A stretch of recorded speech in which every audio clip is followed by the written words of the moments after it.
Hello everyone, मैं चंदन माइती स्वागत करता हूं आपका हमारे बेस्ट और रिलेवेंट करंट मुद्दे पर।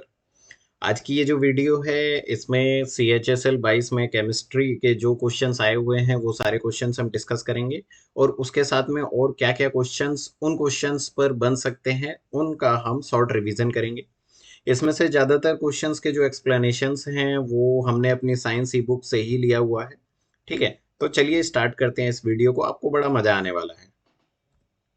देखिए, पहला क्वेश्चन बहुत बेसिक क्वेश्चन है, इसमें ज्यादातरों को आंसर पता होता है। इसमें कहा है कि इनमें से किसने न्यूट्रॉन की खोज करी थी। ठीक है ना, तो जेम्स चैडविक। अब इसके बाद इसका एक्सप्लेनेशन देखिए, आपको क्या याद रखना है कि तीन होते हैं। जैसे आपको पता है कि एटम में एक हमारे पास होता है इलेक्ट्रॉन, ठीक है ना, फिर होता है प्रोटॉन, फिर उसके बाद होता है न्यूट्रॉन।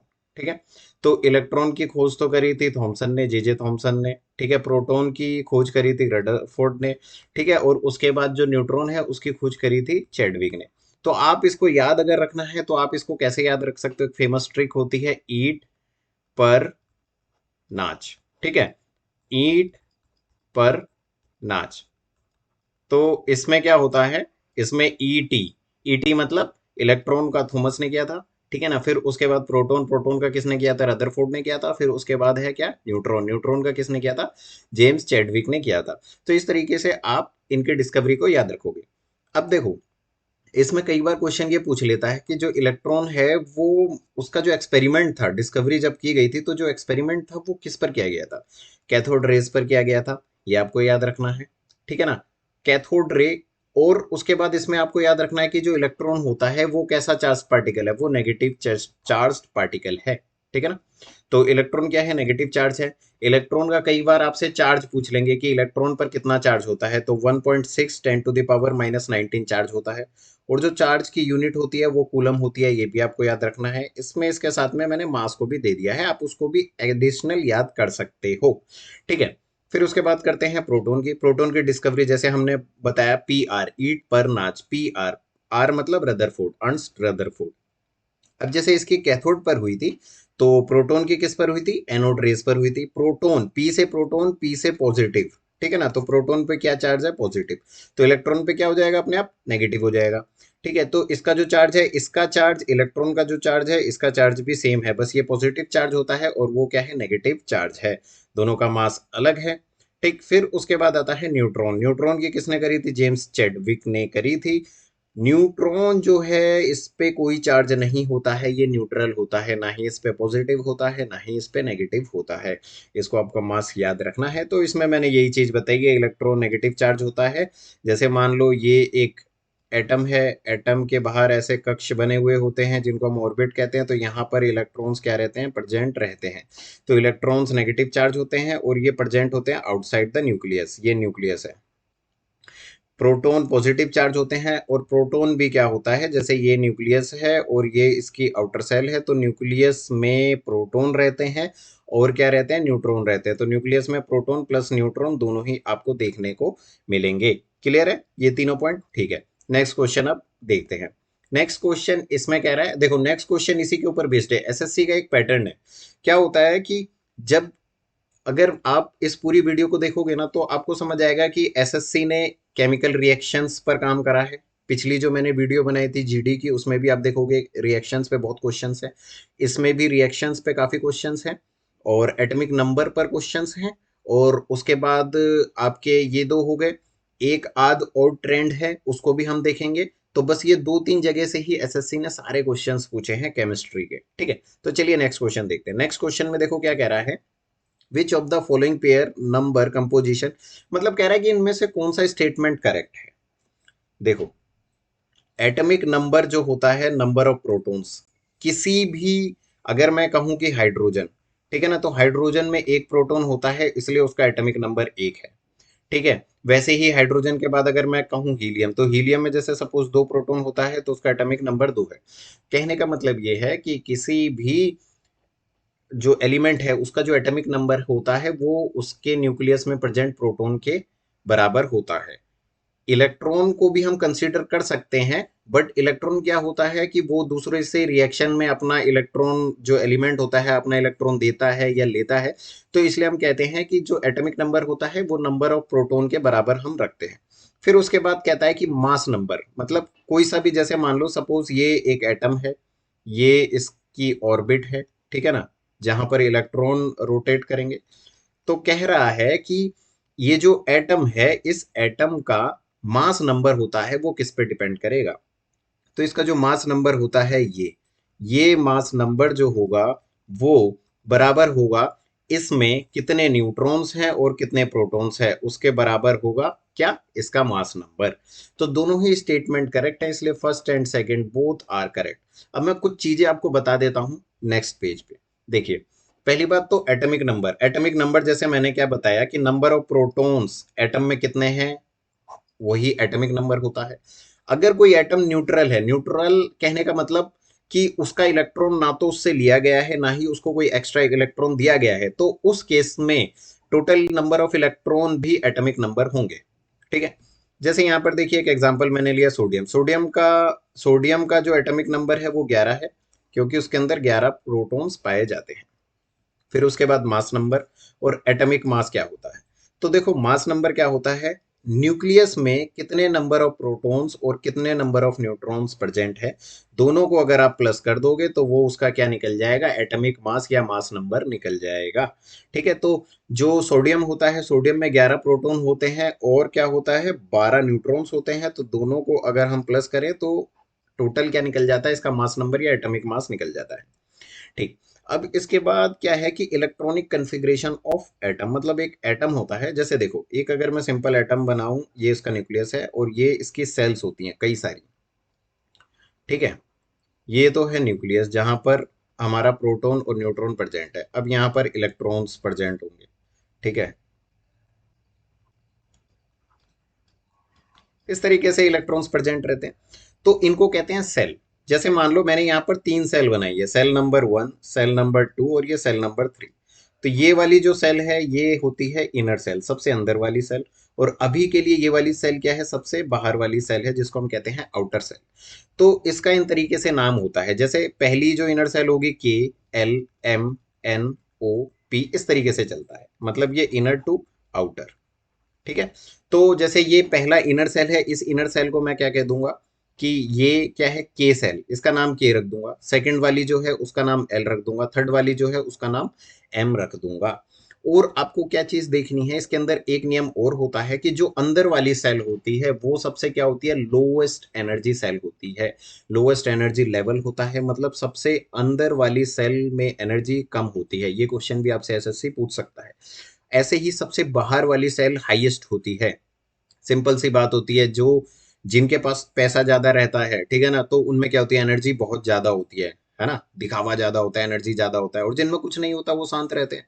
तो इस तरीके से जिनके पास बाहरी सेल में ज्यादा इलेक्ट्रॉन रहेंगे उनका हाइयर एनर्जी लेवल रहेगा। तो ये आपको क्लियर हो गया।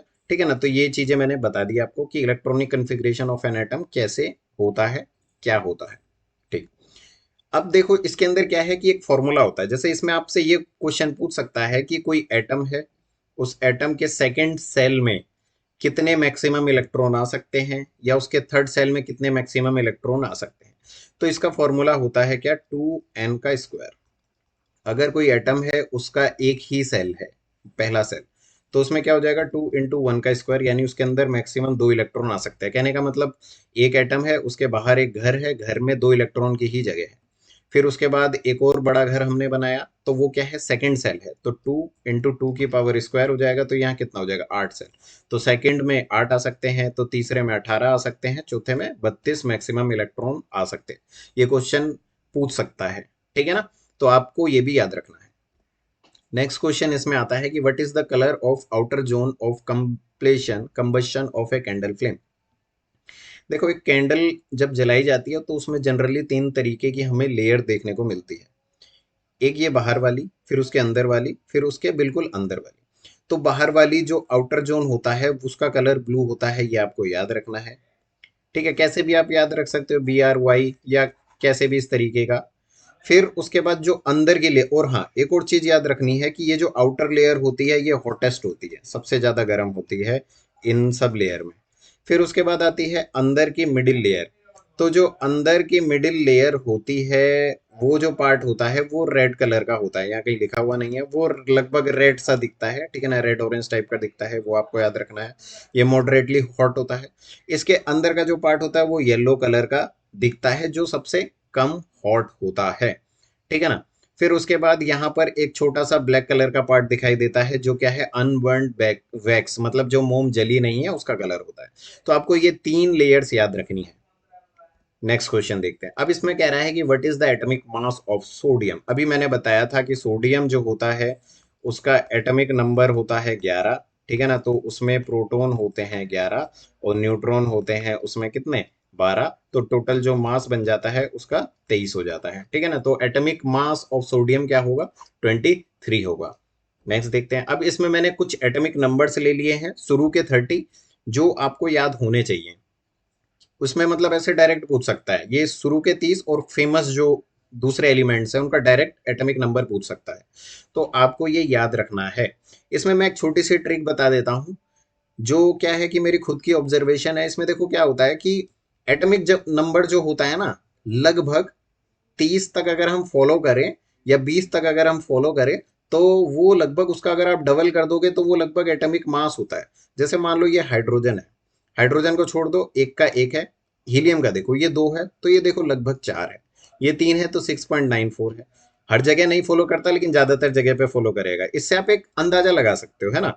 अब जैसे बोरोन है, बोरोन का देखो 10 के आसपास में है, 6, 12, 7, 14, ठीक है ना, 8 का 16 के आसपास में। तो ये एक अप्रोक्सीमेशन अंदाजा है, इससे आप टिक कर सकते हो जब आपको पता ना हो।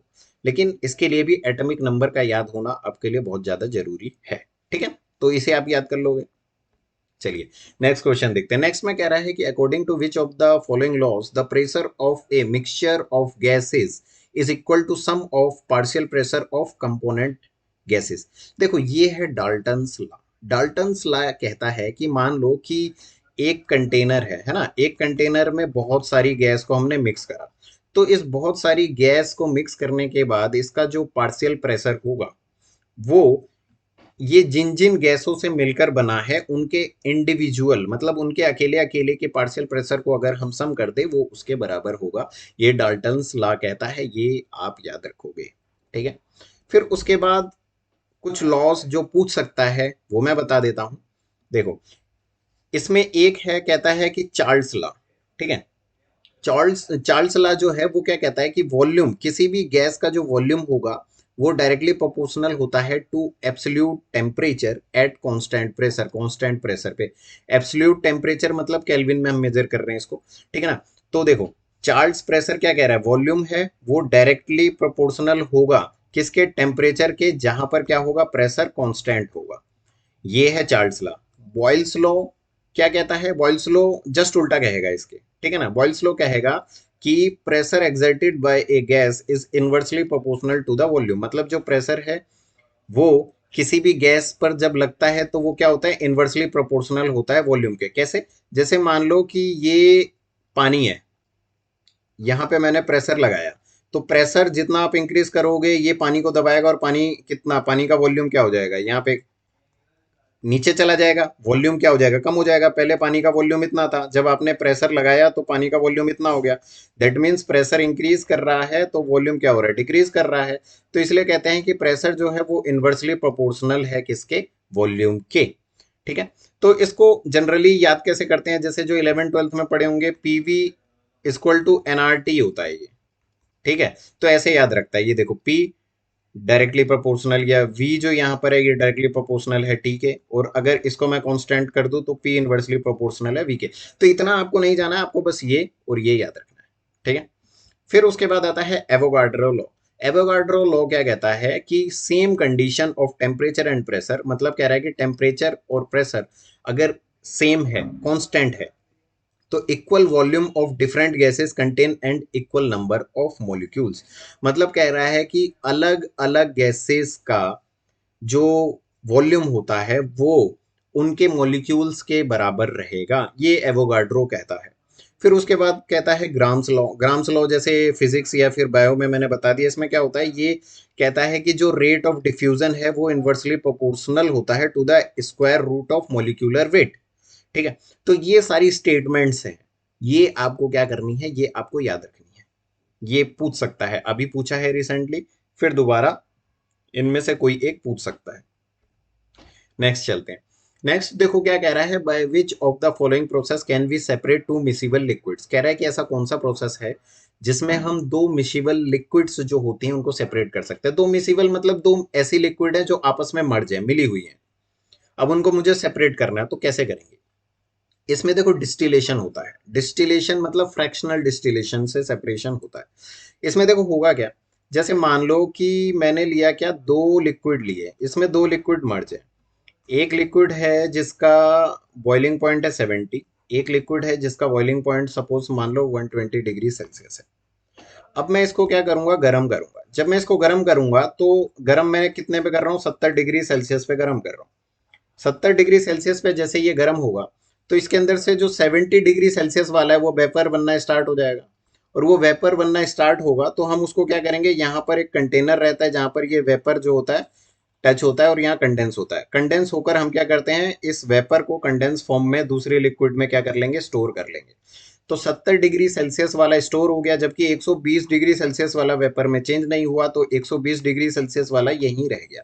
तो हमने क्या करा, बॉइलिंग पॉइंट डिफरेंट होने की वजह से हमने उनको क्या कर लिया, सेपरेट कर लिया। तो इसको हम कहते हैं डिस्टिलेशन। ठीक है। तो डिस्टिलेशन यहाँ पे दिया हुआ, it is a process in which we heating a liquid to form vapour, मतलब ये एक प्रोसेस है जिसमें हम एक लिक्विड को वेपर में फॉर्म करते हैं। फ्रैक्शनल डिस्टिलेशन में ये होता है, हम क्या करते हैं, we separate two or more miscible liquids by distillation by the help of their different boiling point. जैसे मान लो पानी में अगर अल्कोहल मिला है तो आप अलग कर सकते हो, वाटर में अगर एसीटोन मिला है तो आप इसको अलग कर सकते हो। अब इसके साथ में और क्या पूछ सकता है आपसे, आपसे एक पूछ सकता है क्रोमेटोग्राफी। क्रोमेटोग्राफी क्या होता है, ये एक टेक्निक होती है जिसमें हम क्या करते हैं, we separate two or more solids from liquid. ठीक है ना। तो इसमें जैसे आपने देखा होगा एक पेज होता है, ठीक है, उसमें क्या होगा, जैसे मान लो एक इंक है, तो इंक को हम क्या करेंगे, इसमें लगा देंगे। ऐसे मान लो मैंने क्या करा, एक इंक की ड्रॉप ली और यहाँ लगा दिया। लगाने के बाद इसको मैंने क्या करा, पानी से भिगो दिया। और जब मैंने इसको पानी से भिगोया तो पानी धीरे धीरे ऊपर चढ़ेगा, ठीक है, रिंस करेगा। जब ये पानी ऊपर चढ़ेगा तो क्या होगा कि सॉलिड्स लिक्विड सबकी क्या है, डेंसिटी अलग अलग है। ठीक, तो जिसकी डेंसिटी कम होगी वो क्या होगा, मतलब डेंसिटी के रिस्पेक्ट में कोई जो होगा वो थोड़ा ज्यादा ऊपर जाएगा, कोई मटेरियल जो होगा वो नीचे ही रह जाएगा। अलग अलग डेंसिटी अलग अलग तरीके से रिंस करेगा वो। ठीक है। तो इसके बेस में ये मटेरियल अलग हो जाएगा, ये मटेरियल अलग हो जाएगा, इसको हम एक्सट्रैक्ट कर पाएंगे। तो यही क्या है, क्रोमेटोग्राफी है। क्रिस्टलाइजेशन क्या है, क्रिस्टलाइजेशन में देखो क्या होता है, cooling of A hot concentrated solution for obtaining crystal is, मतलब सिंपल सा है, हम क्या करते हैं, बहुत ज्यादा हॉट कंसंट्रेटेड सॉल्यूशन होता है, उसको कूल करते हैं डायरेक्ट, तो उससे वो क्या करता है, क्रिस्टल्स में फॉर्म हो जाता है। इसी प्रोसेस को हम क्रिस्टलाइजेशन कहते हैं। ठीक है ना। तो ये सारी चीजें। नेक्स्ट क्वेश्चन देखते हैं। नेक्स्ट क्वेश्चन कह रहा है विच of the following statement is correct, इनमें से कौन सा स्टेटमेंट करेक्ट है। देखो इस क्वेश्चन का आंसर देने के लिए आपको ये पता होना चाहिए कि मेटल प्लस में नॉन मेटल जब रिएक्ट करते हैं तो उससे बनता क्या है। ठीक है। तो अभी मैं बता देता हूं कि क्या हो रहा है, जब मेटल होता है किसी एसिड के साथ रिएक्ट करता है तो वो क्या करता है, मेटल साल्ट्स प्रोड्यूस करता है और उसके साथ में हाइड्रोजन गैस प्रोड्यूस होती है। ठीक है। तो इसके अंदर देखो कैसे होती है, जैसे मान लो अभी हमने क्या करा, मेटल मैंने कहा कि मेटल है, मेटल को हमने क्या करा, एसिड के साथ रिएक्ट कराया, तो उसमें हमने बताया वहां पे आंसर में क्या लिखा हुआ है कि साल्ट होता है और हाइड्रोजन गैस प्रोड्यूस होती है। कैसे होती है, देखो ये हमने एसिड लिया HCl है, ये मैंने क्या किया, मेटल लिया मैग्नीशियम। तो ये मैग्नीशियम जो होगा ये इसके Cl के साथ रिएक्ट करेगा और क्या बना लेगा, MgCl2 मैग्नीशियम क्लोराइड। ठीक है, एक्वस। अब ये तो हो गया इसके साथ कंबाइंड। अब देखो क्या है, ये एसिड है, एसिड होगा तो उसमें हाइड्रोजन रहेगा, ये ध्यान रखना। तब ये हाइड्रोजन जो होगा ये अलग हो जाएगा, तो जब ये अलग हो जाएगा तो ये H2 में कन्वर्ट हो जाएगा, क्योंकि हाइड्रोजन जो होता है वो H2 में रह सकता है। तो ये हाइड्रोजन H2 जो होती है वो क्या है, गैस है, तो इसका आंसर क्या होगा, हाइड्रोजन गैस। ये आपको याद रखना है। ठीक है। फिर उसके बाद आप क्या देखोगे, इसके अंदर नेक्स्ट दिया है कि नॉन मेटल जो है वो रिएक्ट होता है, जब रिएक्ट करता है ऑक्सीजन के साथ तो वो प्रोड्यूस करता है क्या, नॉन मेटेलिक ऑक्साइड जो बेसिक इन नेचर होता है। हमेशा ये ध्यान रखना, मेटल जो होगा जब वो रिएक्ट करेगा तो वो बेसिक बनाएगा, और नॉन मेटल जो होगा जब वो ऑक्सीजन के साथ रिएक्ट करेगा तब वो एसिड बनाएगा। ये ध्यान रखना, ठीक है। तो यहां पर देखो, नॉन मेटल जब रिएक्ट कर रहा है ऑक्सीजन के साथ, मतलब ये नॉन मेटल है, जब ये रिएक्ट करेगा ऑक्सीजन के साथ में तो ये एसिड बनना चाहिए, बट यहाँ पे दिया हुआ है बेसिक, तो ये गलत है। उसी तरीके से इसको देखो, मेटल जब रिएक्ट करेगा ऑक्सीजन के साथ में तो ये बनाना चाहिए बेसिक, बट यहाँ दिया हुआ है एसिडिक, तो ये स्टेटमेंट भी गलत है। फिर उसके बाद चौथा दे रखा है, less reactive metal displace more reactive metals from there compound in aqueous solution. ये बिल्कुल ही गलत है। कैसे? जैसे मान लो एक समाज में क्या है कि ज्यादा पावरफुल पर्सन है और एक बहुत कमजोर व्यक्ति है, तो जो पावरफुल होगा वही क्या करेगा, उस कमजोर का छीन लेगा ना सब कुछ। सिंपल केमिस्ट्री में भी चलता है। उसमें क्या होता है कि मोर रिएक्टिव मेटल जो होते हैं वो लेस रिएक्टिव मेटल को डिस्प्लेस कर देगा, उसके पास कुछ भी होगा वो उसको छीन लेगा, ठीक है। तो इसमें मैंने यही एग्जांपल दिया है, जैसे मान लो ये एक नॉन मेटल है, ठीक है ना, ये कार्बन ऑक्सीजन के साथ में इसकी रिएक्ट हो रही है, रिएक्शन हो रहा है, इससे बन रहा है क्या, कार्बन डाइऑक्साइड बन रहा है। तो ये यूजुअली क्या होता है, एसिडिक इन नेचर होता है। ऐसे ही सल्फर डाइऑक्साइड, नाइट्रोजन डाइऑक्साइड भी बनते हैं, जो एसिड रेन के मेन दो कंपोनेंट है। कई बार क्वेश्चन ये पूछ लेता है कि एसिड रे में मेन कौन से दो जो गैसेस होती हैं वो पाई जाती हैं, तो सल्फर डाइऑक्साइड और नाइट्रोजन डाइऑक्साइड आप पाई जाती है, ये आपको याद रखना है। उसी तरीके से ये भी बताया मैंने कि मेटल जब ऑक्सीजन के साथ रिएक्ट करेगा तो बेसिक ऑक्साइड्स बनता है, जो बेसिक इन नेचर होता है, ठीक है। नेक्स्ट क्वेश्चन देखते हैं। अब ये नेक्स्ट क्वेश्चन में क्या कह रहा है कि विच of the following is the correct representation of the number of atoms. देखो, नंबर ऑफ एटम्स जो होते हैं वो हम कैसे निकालते हैं, वो क्या होता है, एवोगाड्रो की टर्म में कैसे निकालते हैं, ये है। पहला तो आपको ये याद रखना है कि एवोगाड्रो नंबर जो होता है वो क्या होता है, 6.022 या 6.023 इंटू 10⁻23, ये एवोगाड्रो नंबर होता है, ठीक है ना। ये भी पूछ सकता है कि इनमें से कौन सा एवोगाड्रो नंबर है, तो आपको ये वैल्यू याद रखनी है। तो देखो होगा क्या, किसी भी एटम का जो मास है, ठीक है, और उसका जो मोलर मास है, जब आप उसको डिवाइड करोगे और इनटू इस नंबर से आप गुना कर दोगे, ठीक है, तो जो निकल कर आएगा, तब जो निकल कर आएगा वो क्या होगा, उसका नंबर ऑफ एटम्स बताएगा, ठीक है ना। तो आपको जस्ट ये याद रखना है कि mass by molar mass into Avogadro number. Next question, इसमें कह रहा है कि इनमें से कौन सा स्टेटमेंट सही है। कह रहा है कि salts of a strong acid and weak base are acidic with pH value less than 7। देखो pH क्या होता है, pH एक इंडिकेटर है, ठीक है, जिसमें क्या होती है, 0 से लेकर 14 तक की क्या रहती है, रैंक रहती है, ठीक है। जिसमें क्या होता है, 7 बीच में एक रहता है जिसको हम कहते हैं न्यूट्रल। अगर 7 से 0 की तरफ है तो कोई सी भी चीज वो क्या है, एसिड इन नेचर है, एसिडिक इन नेचर है। 7 से 14 की तरफ है तो वो क्या है, बेसिक इन नेचर है। अब उसके बाद कह रहा है कि साल्ट जो है एक स्ट्रॉन्ग एसिड और वीक बेस से बना है। तो मान लो एक स्ट्रॉन्ग एसिड है, एक स्ट्रॉन्ग एसिड मैंने ले लिया, मान लो HCl ले लिया, ठीक है, उसके साथ में कोई वीक बेस ले लिया, सोडियम हाइड्रोक्साइड ले लिया, कुछ भी ले लिया। तो जब आप इनकी रिएक्शन करोगे तो जो स्ट्रॉन्ग होगा वही अपना रिजल्ट दिखाएगा। तो स्ट्रॉन्ग रिजल्ट दिखाएगा, तो स्ट्रॉन्ग यहाँ पर क्या है, एसिड है, ठीक है। तो यहाँ पर बनेगा क्या, तो यहाँ पर बनेगा क्या, जो भी बनेगा वो एसिडिक इन नेचर होगा। तो जब वो एसिडिक इन नेचर होगा तो वो 7 से कम रहेगा, तो इसका मतलब पहली स्टेटमेंट करेक्ट है, ठीक। फिर दूसरी स्टेटमेंट देखो क्या कह रहा है, दूसरी स्टेटमेंट यहाँ पे कह रहा है, एक मिनट, दूसरी स्टेटमेंट यहाँ पे कह रहा है कि जब इलेक्ट्रिसिटी पास कराई जाती है an aqueous solution of sodium chloride, जिसको हम ब्राइन कहते हैं, इट डिकम्पोजेस टू फॉर्म, ये डिकम्पोज होकर बनाता है सोडियम ऑक्साइड। देखो सबसे पहला क्वेश्चन ये पूछ लेता है कि ब्राइन क्या है, ये आपको याद रखना है। ब्राइन क्या है, ब्राइन जो है वो क्या है, सोडियम क्लोराइड है। ये सोडियम क्लोराइड जब वो एक्वस फॉर्म में रहेगा, एक्वस फॉर्म मतलब जब उसमें पानी मिला रहेगा, ठीक है, तब उसको हम ब्राइन कहते हैं, ठीक है। अब जब क्या होता है कि इस ब्राइन में जब यहां से हम क्या करते हैं, इलेक्ट्रिसिटी पास कराते हैं, तो ये क्या करता है, वाटर के साथ में रिएक्ट करेगा और रिएक्ट करने के बाद बनाता है ये सोडियम हाइड्रो ऑक्साइड, जिसमें से क्लोरीन गैस निकलती है और क्या होती है, हाइड्रोजन गैस निकलती है। ठीक है, तो सोडियम हाइड्रो ऑक्साइड बनता है, जबकि यहां पर बोला है कि सोडियम ऑक्साइड बनता है। तो आंसर क्या है, यहां पर ये सेकंड वाला जो ऑप्शन है वो गलत है। अगर यहाँ पे सोडियम हाइड्रो ऑक्साइड होता तो ये आंसर सही होता। नेक्स्ट देखते हैं, कह रहा है कि among of the following in which material the speed of sound is highest, इनमें से किस में स्पीड ऑफ साउंड हाईएस्ट होती है।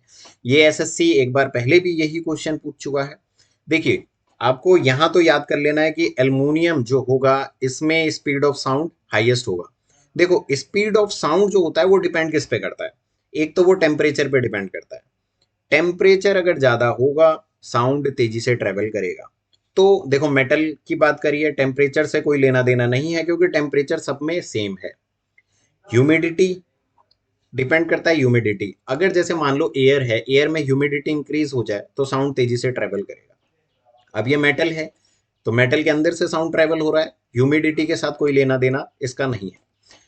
साउंड जो होता है वो नेचर ऑफ मटेरियल पे भी डिपेंड करता है कि कौन सा मटेरियल किस तरीके का नेचर है, किस तरीके का है, और उस मटेरियल से साउंड जो ट्रेवल कर रहा है उस स्पीड जो है उसकी कितनी है।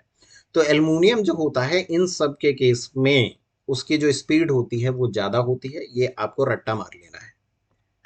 नेक्स्ट देखते हैं, अब इसमें कह रहा है कि व्हेन लेड नाइट्रेट, जब लेड नाइट्रेट होता है उसको जब हम गर्म करते हैं तो कौन सा गैस प्रोड्यूस होता है। देखो, इसके अंदर क्या होगा कि जब हम इसको गर्म कर रहे हैं तो ये लेड नाइट्रेट है PbNO3 2। ठीक है, तो जब इसको गर्म करते हैं तो लेड ऑक्साइड बनता है, नाइट्रोजन ऑक्साइड निकलता है, नाइट्रोजन डाइऑक्साइड और ऑक्सीजन गैस। तो यहां पर ये ऑप्शन गलत सही है। अगर यहां पर ऑक्सीजन होता तो वो भी सही होता। ठीक है ना, तो ये आपको समझ आ गया, ये रिएक्शन है और इससे ये बनेगा और ये बनेगा। तो गैस कौन सी है यहाँ पर, ये nitrogen dioxide and oxygen.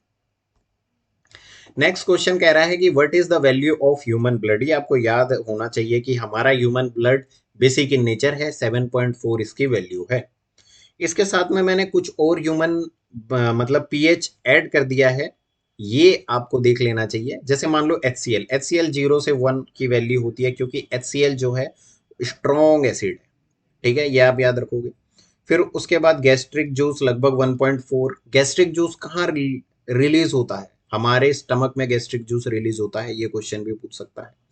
Vinegar का पूछ सकता है। जो रेन पानी जो होता है, बारिश होती है लगभग 6 के आसपास रहता है। एसिड रेन जो होता है वो देखो कितना ज्यादा एसिडिक है, 2 to 5.6 तक रह सकता है। यूरिन, ह्यूमन स्लाइवा आपसे पूछ सकता है। ह्यूमन स्लाइवा का क्या होता है, जो पीएच होता है वो चेंज होता है। कैसे, जब आप खाना नहीं खाओगे ना तब वो बेसिक इन नेचर रहेगा, जैसे ही आप खाना खाओगे तो खाने को डाइजेस्ट करने के लिए एसिडिक इन नेचर हो जाता है और वो क्या करता है, उसके अंदर बैक्टीरिया वगैरह होता है उसको भी मारता है और खाने को डाइजेस्ट करने में हेल्प करता है। इसलिए human saliva before eating and after eating क्या होता है, डिक्रीज और इंक्रीज होता रहता है। क्लियर है। Baking soda solution 8.5। पानी जो होता है न्यूट्रल, पानी जो होता है वाटर 7, मतलब न्यूट्रल है तो 7 रहेगा। और जैसे यहाँ पर HCl है, यहाँ पर हाइड्रो ऑक्साइड है, सोडियम हाइड्रो ऑक्साइड, जो एक क्या है, स्ट्रॉन्ग बेस है। क्यों, क्योंकि इसका जो पीएच है वो 14 है, एकदम लास्ट में।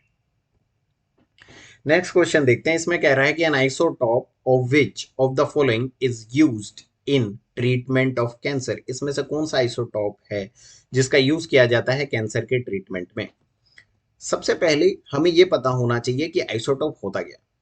देखो, ऐसा कोई सा भी एलिमेंट जिसका एटॉमिक नंबर सेम रहे लेकिन मास नंबर डिफरेंट रहे उसको हम कहते हैं क्या, आइसोटॉप्स। जैसे यहाँ पर देखो, मैंने कार्बन का एग्जांपल लिया। यहाँ पे देखो, कार्बन एटॉमिक नंबर कार्बन का 6 है बट इसका मास एक जगह पे 12 है, एक जगह पे 13 है, एक जगह पे 14 है। ऐसे कुछ एलिमेंट्स होते हैं जिनका मास वेरी करता है। जैसे मान लो मैंने 3 पर्सन लिए, तीनों का जो वेट है 60 60 60 किलो है, बट तीनों की हाइट जो है वो क्या है, किसी की हाइट 5 फुट है, 5.5 है, 7 है। ठीक है, तो हो सकता है ऐसा पॉसिबल है, वैसे इस केस में होता है। तो ऐसो को हम कहते हैं आइसोटॉप्स। इनका फेवरेट एग्जाम्पल सबसे ज्यादा कार्बन, कार्बन के आइसोटॉप्स होते हैं। ठीक है, 12 13 14 6 6 6। क्लोरीन का होता है, क्लोरीन का 35 और 37 एग्जिस्ट करता है। ऑक्सीजन का 16 17 18 रहता है। ऐसे ही हाइड्रोजन का भी रहता है, ठीक है ना, ट्राइटियम ड्यूटेरियम 1 2 3 नॉर्मल हाइड्रोजन, ठीक है। अब आइसोटॉप्स जो होते हैं ना, उनको हम कई तरीके की ट्रीटमेंट में यूज करते हैं, जो रेडियो एक्टिव आइसोटॉप्स होते हैं। देखो क्या होता है, रेडियो एक्टिव आइसोटॉप्स का हम क्यों यूज करते हैं, क्योंकि इनको हम ट्रीटमेंट के दौरान डिटेक्ट कर सकते हैं कि ये बॉडी में कहाँ पर है, जबकि दूसरे एलिमेंट्स जो होते हैं उनको हम नहीं डिटेक्ट कर सकते, बिकॉज क्योंकि ये आइसोटॉप्स रेडियो एक्टिव होते हैं, ठीक है। तो यूरेनियम जो होता है 235, ये न्यूक्लियर रिएक्टर में यूज होता है एज ए फ्यूल, ये पता होगा। अर्सेनिक ट्यूमर में यूज होता है 74, ठीक है। कोबाल्ट 60 कैंसर के ट्रीटमेंट में यूज होता है। और आयोडीन ये पता होगा, ये गोइटर के ट्रीटमेंट में यूज होता है 131, ये आपको याद रखना है। इनमें से कोई सा भी पूछ सकता है, ठीक है। अब उसके बाद आता है आइसोबार्स। आइसोबार्स जस्ट उल्टा होगा, इस केस में हाइट सेम होगी बट वेट डिफरेंट होगा।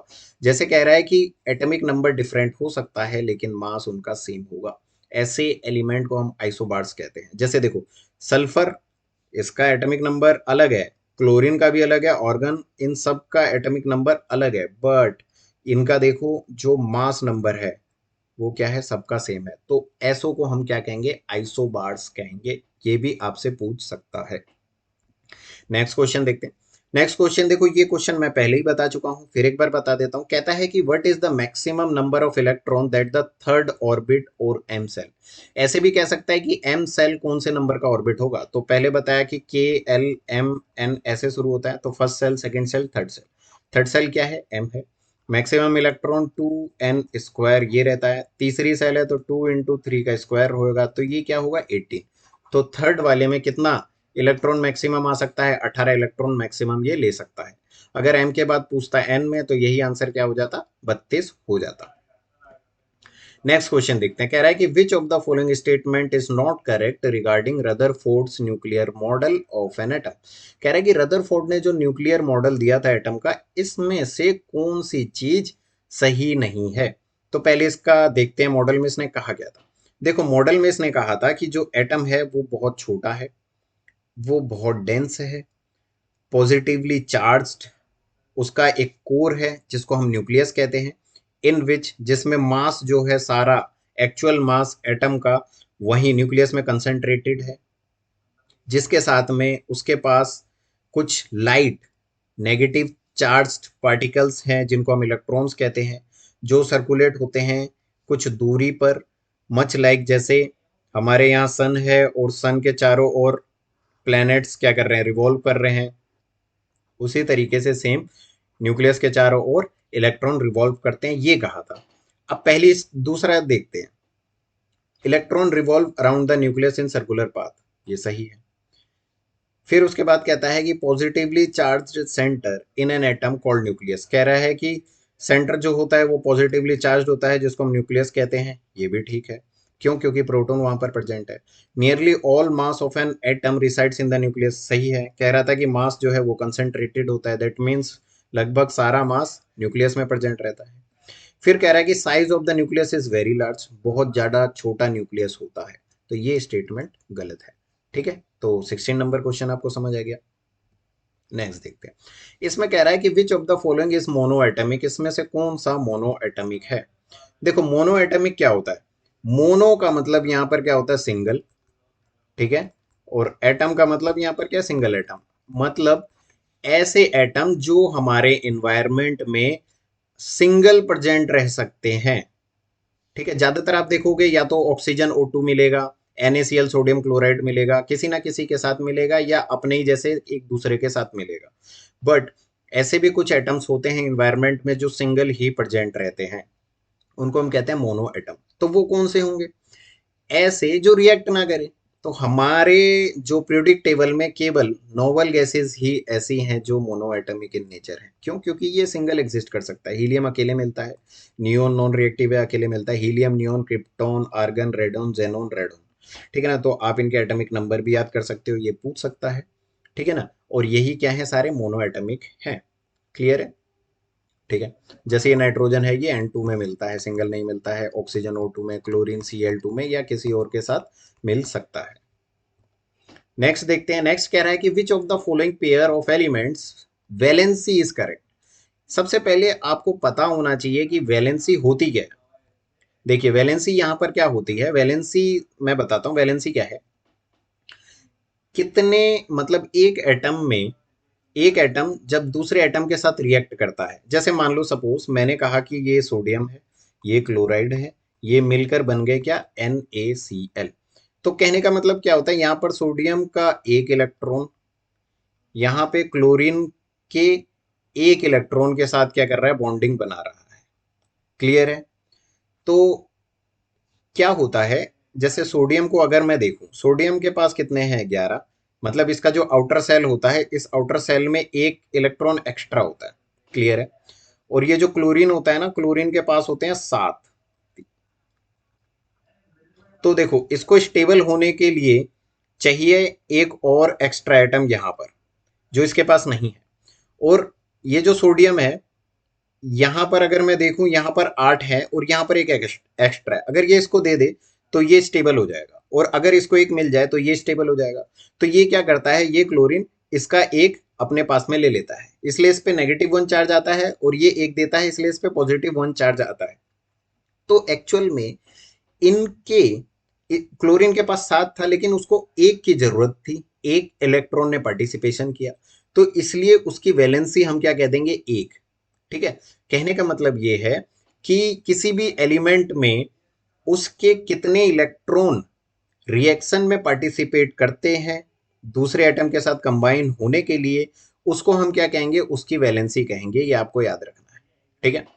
तो अब देखो, जैसे मान लो हाइड्रोजन है, हाइड्रोजन एक है। अब पहले वाला जो सेल होता है उसमें 2 इलेक्ट्रॉन चाहिए होते हैं, मैक्सिमम 2 आ सकते हैं। तो इसको एक है, इसको एक और चाहिए, या एक लेगा या एक देगा, तो इसकी वैलेंसी क्या हो जाएगी, 1 हो जाएगी। ठीक है। इसी तरीके से जैसे मान लो ये वाला है बोरोन। बोरोन में क्या है कि 5 है, तो शुरू में 2 हो गए, फिर उसके बाद यहाँ पर 5 है, 3 4 5। तो अब ये 5 देने से बढ़िया 3 लेगा, तो इसकी वैलेंसी कितनी हो जाएगी, 3 हो जाएगी। तो इसी तरीके से क्या होता है, वैलेंसी ऑफ इलेक्ट्रॉन जब हम ग्रुप में लेफ्ट टू राइट जाते हैं तो ये 1 से 4 तक इंक्रीज होता है, फिर 4 टू 0 हो जाता है, डिक्रीज। 0 क्यों हो जाता है, यहाँ पर क्या है, यहाँ पर नोबल गैसेज है, ये नियोन ये हीलियम, नियोन, आर्गन, ये सारे नोबल गैसेज हैं। इनको किसी दूसरे की जरूरत नहीं पड़ती, तो इनकी वैलेंसी 0 है। ठीक है। ठीक। अब इसके बाद एक होता है वैलेंस इलेक्ट्रॉन। वैलेंस इलेक्ट्रॉन क्या होता है कि किसी भी एटम में, जैसे मान लो मैंने कहा कि एक का एटॉमिक नंबर 15 है, तो उसके पहले वाले में 2 बनेंगे, दूसरे वाले में वो कितने बनेंगे, 8 बनेंगे। ठीक है, तो 10 हो गए। और बाहर वाले में कितने रह गए, उसके 5 रह गए। ठीक है, 5। तो इस केस में इसका वैलेंस इलेक्ट्रॉन होगा 5, बट इसको 3 और चाहिए, तो इसकी वैलेंसी हो जाएगी कितनी, 3। ये डिफरेंस है, समझ आ गया होगा आपको। जैसे यहाँ पे मैंने कहा क्लोरीन, क्लोरीन एम सेल उसका वैलेंस सेल है, मतलब तीसरे जो सेल है वो सबसे आउटर सेल है, उसमें 7 इलेक्ट्रॉन है, तो उसके वैलेंस इलेक्ट्रॉन 7 हो जाएंगे, क्योंकि बाहर 7 प्रेजेंट है। बस तो उसको चाहिए एक, तो उसकी वैलेंसी क्या हो गई, एक रिएक्ट करेगा उसका। ठीक है। तो यहाँ पर देखो क्या कह रहा है, यहाँ पर कह रहा है कि जो बोरोन होता है और फ्लोरीन, कह रहा है कि बोरोन में 2 और फ्लोरीन में 3 होंगे, होने चाहिए, लेकिन ये दोनों ही गलत है। क्यों, जैसे ये देखो बोरोन का मैंने आपको बताया ना अभी, बोरोन में कितने होंगे, बोरोन में 5 है। ठीक है ना, तो 5 है, तो उसके आउटर मोस्ट इलेक्ट्रॉन सेल में 3 है, तो उसकी जो वैलेंसी होगी वो 3 होनी चाहिए, बट यहाँ पे दी हुई है 2, तो ये गलत है। फ्लोरीन देखो इस फैमिली का है, फ्लोरीन में क्या होगा, लास्ट में 7 रहेंगे, तो 7 अगर रहेंगे तो उसको बस एक और चाहिए अपने साथ में, तो उसकी वैलेंसी कितनी होगी, 1 होनी चाहिए, तो यहाँ पर 3 है, तो ये भी गलत है। ये समझ आ गया होगा, आई होप आपको। ठीक है। तो चलिए, यही सारे क्वेश्चंस आपके CHSL प्री में पूछे गए थे। ऐसे और भी क्वेश्चंस पूछे जा सकते हैं, तो इसी तरीके से आप तैयारी करते रहिए, चीज़ों को शेयर करिए। ठीक है ना, शेयर करोगे तभी मैं जल्दी जल्दी और भी चीज़ों पे वीडियो ला पाऊंगा। चलिए, all the best, take care, पढ़ते रहिए। ठीक है ना, अच्छा स्कोर करते रहिए।